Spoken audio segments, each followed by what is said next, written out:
Olá, meus amigos do YouTube, estamos começando mais uma edição do Bom Dia Mercado. Faremos juntos o nosso planejamento de trabalho para esse sábado, dia 12 de agosto, uma grade extremamente cheia do jeito que a gente gosta e eu espero conseguir ajudar você, trader e punter, a fazer o melhor planejamento possível para o dia de hoje.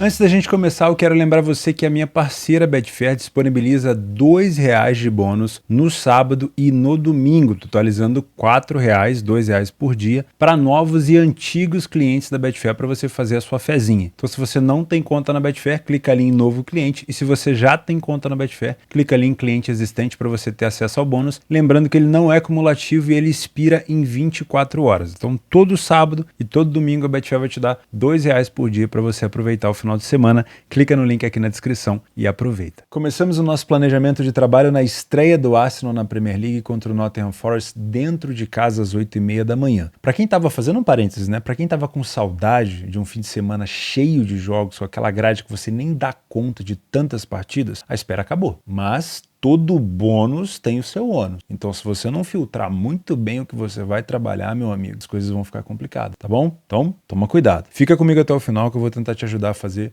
um bom filtro do que você pode esperar para esse sábado. E antes de a gente começar, me faz um favor, deixa o like no vídeo aí de uma vez. Posso contar contigo? Então, vamos embora. Arsenal dentro de casa contra o Nottingham Forest. O Arsenal liderou praticamente todas as rodadas do campeonato inglês no ano passado. Não vou dizer todas, porque quem foi campeão foi o City, mas boa parte, né? Tinha-se muita expectativa no Arsenal na temporada passada e agora a expectativa, vamos dizer assim, não é que é dobrada, mas é uma expectativa maior do que a temporada passada. Porque o City tirou um grande peso das costas ao ganhar a Liga dos Campeões, de quebra ganhou a Tríplice Coroa e agora o Arsenal passa a ser a equipe que praticamente ali tem a obrigação de bater de frente com o City. Porque o City agora, não sei se o Guardiola vai conseguir manter todo mundo naquele mesmo ritmo frenético, porque os caras já conseguiram. E eu sempre costumo dizer que chegar no topo é o mais difícil, mas talvez mais difícil que isso é se manter por lá. Como que o Guardiola vai manter esses caras motivados? E o Arsenal tem uma motivação de sobra, que é tentar bater no grande favorito, no grande bicho-papão, no tubarão dos pontos corridos que é o City. Então, como o Nottingham Forest brigou para não cair no ano passado, teve muita dificuldade de ficar na Premier League e é muito importante ele ter ficado, porque isso financeiramente, para um clube que já foi campeão da Liga dos Campeões, é muito forte. Para quem não sabe, o Forest já foi campeão da Liga dos Campeões, um dos poucos times pequenos que a gente lembra, né, que foi campeão da Liga dos Campeões, os times pequenos da Inglaterra, que estava preso lá nas divisões inferiores. Essa cotação do Arsenal 1,18, nem vou utilizar PDF de apoio, até porque não cabe, né? Estamos começando agora, primeira rodada. Se eu fizer uma baliza da temporada passada, o Arsenal vai ganhar de lavada aqui. É melhor a gente esperar a terceira, quarta, quinta rodada da Premier League para poder analisar a estatística. Do que a gente viu, o Arsenal já começou com o pé direito esse ano, ganhando a Supercopa, né, a Community Shield, para cima do City, com um gol no finalzinho desviado, que bateu ali no Akanji e depois pênalti, e aí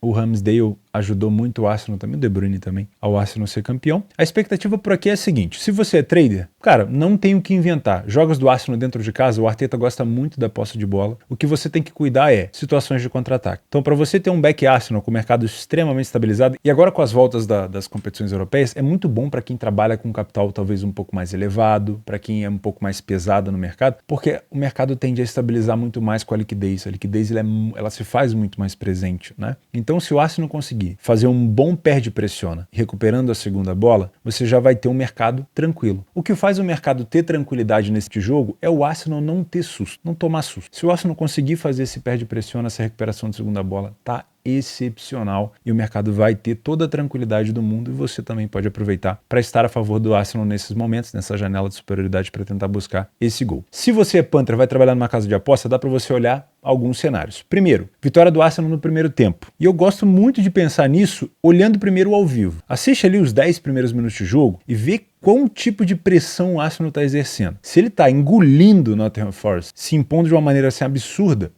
vale consultar essa vitória do Arsenal no primeiro tempo. Se você não ficar confortável ou se o Arsenal não estiver demonstrando essa intensidade toda, você pode aguardar, obviamente, para a segunda etapa, quando começar a ter ali uma situação de necessidade, o mercado já começa a ficar aflito, a cotação começa a subir, aí você pode pegar essa vitória do Arsenal seca, porque pegar dupla chance aqui você não vai conseguir uma odd interessante, lá na segunda etapa, tá bom? Se o Forest sair na frente do placar, aí o Arsenal vai ter mais dificuldade ainda para penetrar a área, porque você vai ter um time do Force completamente recuado, completamente compactado, mas o Arsenal tem bons jogadores para poder driblar, tem o Bukayo Saka de um lado, às vezes tem o Martinelli, não sei se está disponível do lado esquerdo para poder driblar, para poder furar essa linha de defesa, e tem também bons finalizadores de fora da área, tá? Eu gosto de pensar nessa vitória do Arsenal, e se o Arsenal sair na frente, caso o Force comece a sair para o jogo, é bom para trabalhar o mercado de gols ao vivo, tá? Então, favorito na frente, fica de olho. Se os contra-ataques do Arsenal estiverem acontecendo, vale muito a pena ficar de olho em buscar mais algum gol. Às 15h45, na decisão da Supercopa da Alemanha, o Bayern de Munique, campeão culposo do campeonato alemão, campeão culposo é aquele que não tem a intenção de ser, né? O Bayern fez de tudo para entregar o título na mão do Dortmund. O Dortmund falou, não, toma aqui. O Bayern falou, não, imagina. Toma aqui. E aí o Dortmund falou, beleza então, toma aqui. E aí o Bayern ficou com o título. E o Leipzig venceu, foi bicampeão da DFB Pokal, a taça mais bonita do mundo, na minha opinião. E vão se enfrentar. E o que é curioso para esse jogo, tá? A gente tem uma cotação de favoritismo do Bayern. Primeiro, saiu uma notícia de que Harry Kane pode vir para o Bayern agora de maneira eminente. Parece que o Tottenham aceitou, passa dos 100 milhões de libras, se eu não estou enganado. Parece que o Tottenham aceitou, vai ter que correr atrás de algum atacante. E, cara, se o Kane vier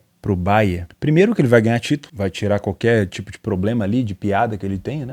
O Kane não ganha título e tal, assim como o Tottenham, obviamente, mas isso eleva o nível do Bayern para uma força absurda. É como se você voltasse o Lewandowski ali pro time do Bayern de Munique. O Kane é um cara que consegue, no Bayern, talvez entregar 30, 35 gols pro Bayern nessa temporada, talvez até mais, né? Talvez até mais, porque o Kane não faz só o papel de centroavante, né? Ele consegue recuar um pouco, dar passe entre linhas. O Kane, cara, fora o homem de área que ele é, né? O Kane é um jogadoraço. Eu gostaria muito de vê-lo no Bayern de Munique. O Leipzig perdeu o seu grande destaque, Christopher Nkunku, que foi pro Chelsea. O Leipzig perdeu Guardiol, zagueiro, que foi pro City. Perdeu o Laimer, um volante ali, meio campista, que foi para a própria equipe do Bayern de Munique. Perdeu o André Silva, de empréstimo, se eu não me engano, para a Sociedad. E perdeu, teve mais um jogador, o Joseph Martinez também, que foi para o Genoa. Sorloth foi vendido, já não estava no time, enfim. Perdeu esses três principais jogadores ali que eu comentei, principalmente o Guardiol de zaga e o Christopher Nkunku na parte da frente. Trouxe bons jogadores, principalmente o Benjamin Sesko,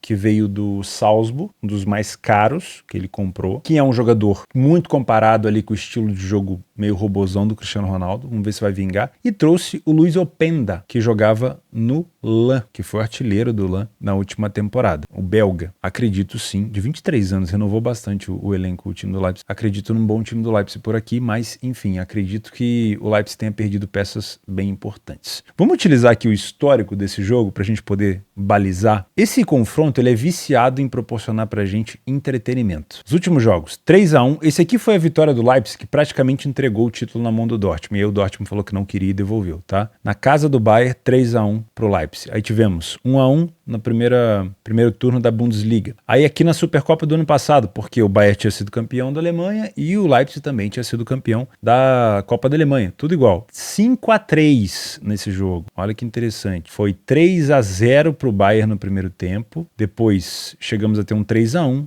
Aí depois um 4-2, 4-3 e depois o Leroy Sané no finalzinho acabou, botou água no chope ali da tentativa de recuperação do Leipzig. 3-2 na Bundesliga do ano retrasado e depois 4-1. E aqui 1-0 xoxo. De resto, 3-3. Mais um 0-0 xoxo, depois 1-1. Então é um jogo com uma expectativa altíssima de ambas marcas, um jogo com uma expectativa altíssima de over 2, 3,5, tá? E, obviamente, não dá para ficar cravando só a vitória do Bayern por aqui, porque o Bayern tá no início da temporada, tá? Talvez seja a temporada onde o Bayern chegue mais, assim, com mais dúvida, porque o Kane ainda não tá por lá, talvez venha, talvez não. Essa última temporada agora, o Bayern não deu tanta liga e venceu ali com um talento, né, Musiala, aquele gol do Musiala no final no jogo, enfim, mas não convenceu. Perdeu o Sadio Mané, que foi pro time do Cristiano Ronaldo, o Al Nassr. Então eu não ficaria com uma expectativa tão grande assim no Bayern, por mais que o Leipzig também tenha perdido muitos jogadores. Se você é trader, não sei se vai ser um jogo para trade aqui no Match Odds, de estar contra a pior equipe ou estar a favor do Bayern. Porque o contra-ataque do Leipzig, mesmo que o Leipzig tenha mudado peças, ainda vai ser uma equipe muito forte na transição entre as linhas. tá? Então qualquer posição tomada, qualquer exposição a favor do Bayern, contra-ataques do Leipzig vão te deixar aqui com a calça na mão. Vai ser muito difícil você sair dos contra-ataques em velocidade. Então pode ser muito perigoso. A única forma de valer a pena esse back Bayern seria um Leipzig completamente desorganizado, desajustado, que não me parece, tá? O Leipzig pode ter perdido peças, mas o estilo de jogo ali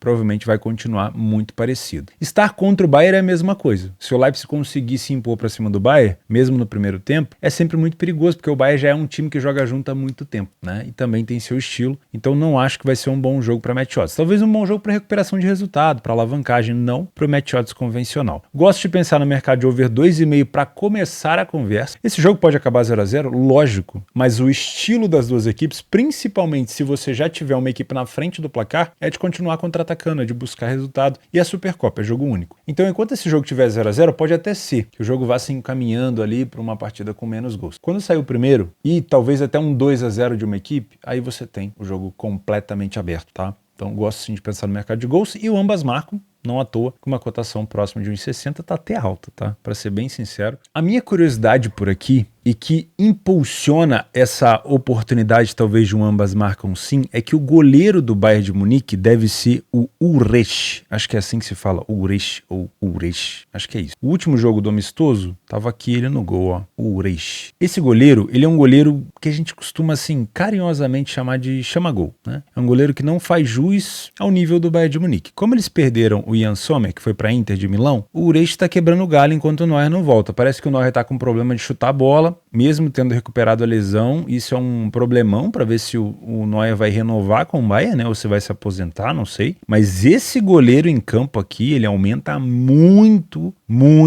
a probabilidade do Leipzig marcar um gol por aqui, tá? Então gosto de pensar num jogo mais tendendo para gols do que propriamente um jogo para vitória do Bayern de Munique. Às 16h30 o Real Madrid faz a sua estreia na La Liga nessa temporada, fora de casa contra o Bilbao. O Real é tido como favorito pelo mercado com uma cotação próxima de 2, porém o adversário é bem complexo, costumam se enfrentar ali em jogos muito parelhos, tá? É duro a gente utilizar a estatística da temporada passada, mas costuma ser um confronto muito parelho. Eu trouxe aqui um histórico dos últimos jogos entre eles, ó, 1-1, 2-0, 1-1, 2-0, 2-1, 1-0, 1-0, 2-1. Aqui um 3-1 em 2020, mas o restante, a maioria, é um jogo muito tendencioso a ser mais under e mais truncado, mais pegado, mais faltoso, tá? Então eu não criaria assim tanta expectativa nesse início a favor do Real. Podemos ter oportunidade para trabalhar algumas janelas de superioridade do Real aqui? Sim, tá? Se você é trader, gosta de pensar talvez não leia a pior equipe em campo no Atlético Bilbao. O que você tem que se atentar? O estilo de jogo implantado pelo treinador do Real Madrid nesse time, principalmente na temporada passada, não foi um estilo propositivo. Não é um time que pega a bola, sobe o bloco, empurra o adversário para trás e consegue fazer ali uma tentativa de entrar nas linhas do adversário. Isso acontece quando ele está atrás do placar e não no 0 a 0. Então é muito provável que ele deixe o Bilbao também jogar, que o Bilbao tenha condição de subir linha para poder atacar o Real, e o Real vai jogar na velocidade do Vini Júnior, tá? Do Rodrigo. O Real vai jogar dessa maneira, que é o que ele gosta, ele se sente mais seguro, tá? O Ancelotti gosta muito de jogar desse jeito nessa equipe. Ele foi montando essa equipe para jogar desse jeito e não tem agora o Karim Benzema, tá? Então a esperança maior de gols nesse time acaba sendo o Vini Júnior e o Rodrigo, tá? Então, como a gente tem esse cenário de um Real Madrid podendo deixar o adversário jogar mais, você tem esse layer para a equipe em campo no Bilbao ameaçado, porque se torna uma situação de risco, tá? Então talvez não seja um jogo muito bom para você trabalhar match odds novamente. Dá para pegar janelas de superioridade onde o Real Madrid tá subindo linha, tá pressionando? Dá para na leitura de jogo ao vivo você pode fazer isso. Agora, na expectativa pré-jogo, eu não te aconselho ficar com tanto viés assim, porque é uma partida onde o Bilbao pode sair na frente e pode forçar o Real Madrid a vir para cima, tá? E é uma partida que só tende a abrir mesmo para gols, por mais que eu não concorde tanto com o cenário de tantos gols, se o Real Madrid tiver, por exemplo, vencendo por 2 gols de diferença, aí o Bilbao começar a se desorganizar. Fora isso, o Bilbao é um time muito controlado, tá? Então, muito cuidado aqui com a expectativa. Se você é Panther, dá para pensar no empate anula do Real Madrid? Dá para pensar, tá? Dá para pensar no empate anula do Real, dá para pensar até talvez numa dupla chance do Real Madrid com um cenário de jogo mais avançado, lá para o segundo tempo,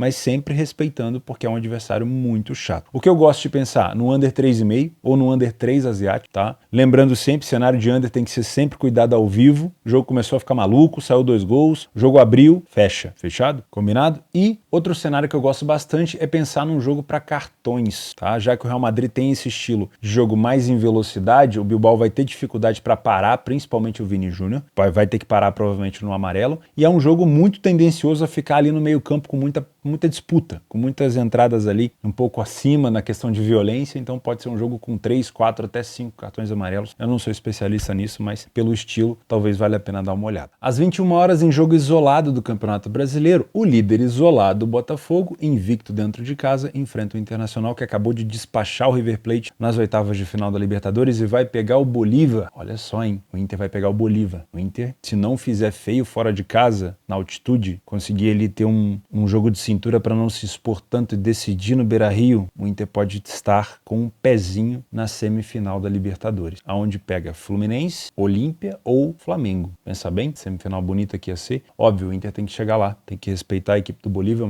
uma equipe difícil. Mas, por que eu tô falando nisso? Porque o Botafogo vem classificado na Sul-Americana, mas ali jogando, né, aquele um jogo mirrento, ruim pra caramba de assistir, eu assisti inteiro, Deus me perdoe, com o Guarani do Paraguai, e o Inter vem de um jogaço motivado contra a equipe do River Plate. É óbvio que o foco do Botafogo é o brasileiro, e o foco do Inter não é o brasileiro. O foco do Inter agora passou a ser, obviamente, a Copa Libertadores. Mas o Inter tem que melhorar a sua posição, porque seria muito interessante ficar numa zona de Libertadores, caso aconteça algum desastre pelo caminho, ele já está classificado para o próximo ano. Então eu tenho um Botafogo que hoje tem o desfalque do Tiquinho, que é o desfalque talvez mais importante da equipe, tá? E um Internacional que vem extremamente motivado. O Inter faz uma boa campanha fora de casa? Não. O Inter tem 2 vitórias em 9 jogos. O Botafogo faz uma excelente campanha em casa? Sim. Ninguém venceu o Botafogo dentro de casa. Aliás, vamos usar o nosso PDF de apoio, já que a gente pode, né, finalmente. 100% de vitória para o Botafogo, 100% das vezes ele saiu na frente do placar. Iniciativa aqui para o Botafogo é mato, né? Não falhou em marcar em nenhum jogo e em 80% praticamente dos jogos ele não sofre gol. 20 gols marcados, 2 gols sofridos, tá? Uma média insuperável por enquanto, tá? O Internacional não chega nem a 25% de vitória, em 33% dos jogos saiu na frente, falhou em marcar em quase 45% dos jogos e sofreu ali em 22%. A média de gols sofridos do Inter passa de 1,3 gols por jogo e a de gols marcados não passa de 0,7, ou seja, o Inter não consegue produzir gols fora de casa com frequência, tá? O primeiro tempo do Botafogo em casa é bem superior, quase 60% de vitória, nenhuma derrota, 8 gols marcados, nenhum gol sofrido. O Inter não venceu nenhum primeiro tempo, perdeu quase 60%, marcou um gol e tomou 8. Este primeiro tempo aqui, para você que vem trabalhar um lei, a pior equipe em campo, um back favorito, é o que você precisa, que o Botafogo de fato repita isso daqui, mas toma cuidado, porque o Inter vem muito motivado. O segundo tempo, Botafogo 100% de vitória, nenhum empate, nenhuma derrota, nenhum gol sofrido, 12 gols marcados. Isso aqui é impressionante. Isso aqui é almanaque. Isso aqui é uma coisa que poucas equipes conseguem replicar nos últimos anos, tá? E o Internacional reduz o número de derrotas, sobe um pouquinho o número de vitórias, começa a marcar mais gols do que sofre, e o Botafogo ainda tem a força aérea ali para ajudar, né? Tirando, obviamente, o Tiquinho agora, mas ainda tem um jogo aéreo muito interessante. Se você é trader, agora vamos fazer o nosso cenário tirando estatística e sendo lúcido. O Botafogo é a equipe a ser batida no campeonato. Não adianta. Vai chegar um momento que o Botafogo ele vai encontrar problemas. E ele começou a encontrar problemas com a lesão do Tiquinho, que é um cara que hoje produz a maioria dos gols do Botafogo, tá bom? Então,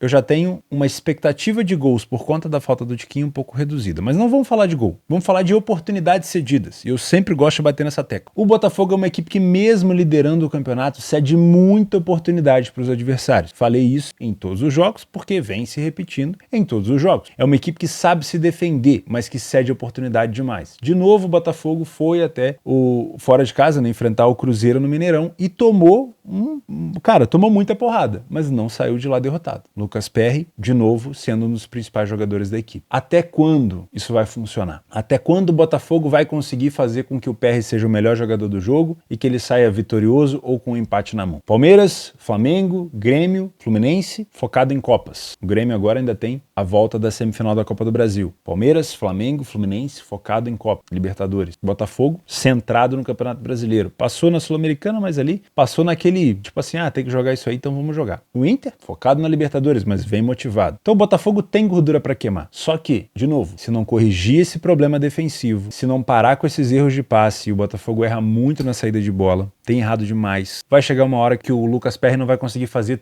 todos os milagres do mundo. O que facilita para o Botafogo é o Internacional não faz bons jogos fora de casa, não tem feito pelo menos bons jogos fora de casa. As médias do Inter fora são baixíssimas. Eu vi o primeiro tempo do Inter contra o Fluminense no Maracanã, o Inter foi engolido. O Inter contra o Bragantino fora de casa também não jogou bem. Então, talvez com essa motivação da classificação, o Inter possa vir aqui mais relaxado, mais aliviado, podendo tentar bater no Botafogo? Pode. Mas ainda assim, é um Inter com uma expectativa baixa, que vem entregando pouco, tá? Então, tem que concordar com o mercado. O Botafogo, de fato, é favorito. Dá pra pensar numa possibilidade de não ler a pior equipe em campo no Inter no primeiro tempo, que é onde ele joga pior, mas sempre com a leitura de jogo em dia, porque o Botafogo pode sentir muita falta do Tiquinho, o Botafogo pode não produzir tanto ofensivamente e pode acabar cedendo as oportunidades, como tem cedido para as outras equipes, pro Inter também, e aí pode ficar um jogo perigoso para trabalhar match odds, ok? Se você é Panther e vai trabalhar aqui numa casa de aposta, não vou te indicar vitória do Botafogo. E nessa hora você vai me xingar aqui embaixo, vai falar que eu tô torcendo contra o Botafogo, vai falar que isso aqui é pessoal, que eu torço para time X, que eu torço para time Y. Presta atenção, eu gosto até de pensar numa vitória do Botafogo, mas o risco, ele é um pouco elevado. Para trabalhar seco essa vitória do Botafogo, eu tenho que contar que os outros jogadores de ataque do Botafogo vão me entregar o que o Tiquinho Soares entrega. E aqui eu vou voltar no PDF de apoio e vou mostrar para você que o Tiquinho Soares entrega, talvez outro jogador não consiga me entregar. O Francisco da Chaga Soares, o Santos. Tiquinho não. Tiquinho é pro Zinc, tá? Francisco da Chaga. 10 gols. Então, eu já tenho uma redução de expectativa aí, beleza? Agora, qual o time do Inter que vai entrar em campo? É um Inter poupado por ter se desgastado pra caramba contra o River? Ou é um Inter titular, motivado, com o Ener Valencia ali querendo, né, produzir gol também no Campeonato Brasileiro, já que já fez na Libertadores, com Alan Patrick em campo e tudo mais. Então, eu gosto de pensar nessa vitória do Botafogo, mas eu não vou te indicar com essa cotação seca, porque me falta o Tiquinho Soares. Eu gosto de pensar numa dupla chance do Botafogo, mas aí essa cotação vai estar baixa. Aí você poderia pensar no segundo tempo. O empate anula, tá? Mas ainda assim, eu prefiro não pensar aqui no mercado de resultados. Se eu te indicasse o mercado de gols por aqui, eu ia estar sendo contraditório, porque o maior artilheiro do Botafogo não joga, ok? Esse que é o grande problema. O maior artilheiro do Botafogo não joga. A estatística mostra pra gente que em 89% dos jogos do Botafogo saiu o over 1,5. E em 78% dos jogos do Inter saiu o over 1,5. Daria pra pensar? Daria. Mas 10 gols do Botafogo nessa temporada, e aí eu vou pegar, o Botafogo marcou 32, então vamos fazer uma conta de padaria aqui. 10 gols do Tiquinho dividido por 32 dá 31%. 31% dos gols do Botafogo foram marcados pelo Francisco Chagas, o Tiquinho. Então, te indicar o over 1,5, mesmo cenário indicando que sim, pode ser um pouco contraditório, tá? Então você pode pensar, talvez no under 3,5, no under 3 para começar. Se o jogo tiver muito laicar, se o jogo tiver muito aberto, aí você aborta a missão, tá? Se for para trabalhar gols aqui, eu trabalharia a favor de um gol no ao vivo. Um cenário onde o Inter tá vencendo, o Botafogo tá se expondo, talvez ali ficando pela primeira vez atrás do placar no Newton Santos e dando espaço para o Inter, ou o Botafogo na frente, o Inter se expondo com tudo e o Botafogo tendo espaço para contra-atacar, que ele costuma fazer isso quando ele tá na frente, tá? Mas lembre-se, não estica muito a perna, porque a falta do Tiquinho, a ausência do Tiquinho é realmente muito prejudicial. Fechou? Cuidado, tá? O Inter, depois de eliminar o River, não tá de bobeira. Agora eu vou te mostrar alguns jogos com uma expectativa mais elevada para gols e depois alguns jogos extras para você inserir na sua grade de trabalho. Aproveita enquanto eu estiver falando disso e já deixa o seu like no vídeo se você não deixou, e se você não é inscrito ainda, fica o convite. O Hertha Berlim enfrenta uma equipe aqui da 4ª divisão. O Hertha começou com 2 derrotas na 2ª divisão da Alemanha. É favorito, mas eu não ponho minha mão no fogo pelo Hertha. Muito cuidado, tá? Acho que é um bom jogo para gols. Vitória Colônia, time de 3ª divisão contra o Bremen na 1ª divisão. O Bremen é favorito, principalmente pelos seus atacantes, que eu gosto muito, o Dux e o Füllkrug, mas não sei se vão jogar, não sei se vão considerar esse jogo como ainda uma intertemporada, mas é um bom jogo para gols. PSV e o Trash, sempre com uma característica na Holanda também muito boa para gols, aí o início do campeonato holandês, dá para ficar de olho na vitória do PSV, dá, PSV que foi campeão agora da Supercopa para cima do Feyenoord, né, se eu não tô enganado, foi isso mesmo, né? Foi, venceu o Feyenoord por 1-0, e o Trash, que é uma equipe geralmente ali de meio de tabela na Holanda, acho que é um bom jogo para ficar de olho no over 1,5, pelo menos a cotação é esmagadíssima, então só no live. O 2,5 também cabe. Às 13 horas, ainda na Copa da Alemanha, o Hallersche pega o Greuther Fürth, terceira e segunda divisão respectivamente. O Fürth começou com uma vitória de goleada para cima do Paderborn, 5-0, e depois perdeu para o Holstein Kiel por 2-1 de virada, tá? E o Hallersche começou com vitória na terceira divisão para cima do Rot-Weiss Essen por 2-1. Também um jogo com uma característica muito boa para ficar de olho pelo menos no over 1,5. 1h da tarde, possível zebra aqui, tá? O Elversberg é uma das melhores equipes hoje da segunda divisão, começou muito bem, início promissor, não venceu nenhuma, perdeu de virada no último lance contra a equipe do Hansa Rostock e empatou com o Hannover. Por que você está dizendo então que é uma das melhores equipes? Porque tem um estilo de jogo ofensivo, sai muito bem da pressão e marca a pressão ao seu adversário. Isso por si só vai fazer com que o mais tenha muito espaço para contra-ataque se o Elversberg quiser jogar desse jeito, tá? Por isso que eu não vou te indicar nada aqui a favor do Elversberg, e sim o mercado de gols. Gosto desse 2,5. Não duvido que a gente tenha um ambas marcam também, tá? E aqui Arminia Bielefeld contra o Bochum. Dá uma nostalgia porque as duas equipes estavam na segunda divisão recentemente, o Bochum subiu, o Arminia também já estava lá, o Arminia desceu para a segunda e agora está na terceira. E aí é uma fase de reconstrução, né? Coitado do Arminia, vai ter que começar tudo de novo, e o Bochum,